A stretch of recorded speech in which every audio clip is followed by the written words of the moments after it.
Chapter 5. My son, pay attention to my wisdom.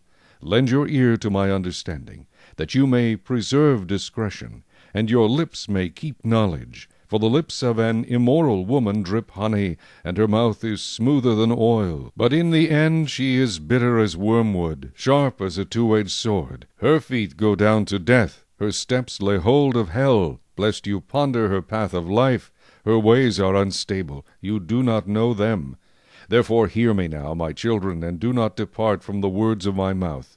Remove your way far from her, and do not go near the door of her house, lest you give your honor to others and your years to the cruel one, lest aliens be filled with your wealth, and your labors go to the house of a foreigner, and you mourn at last, when your flesh and your body are consumed, and say, How I have hated instruction, and my heart despised correction.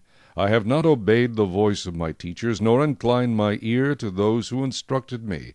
I was on the verge of total ruin, in the midst of the assembly and congregation.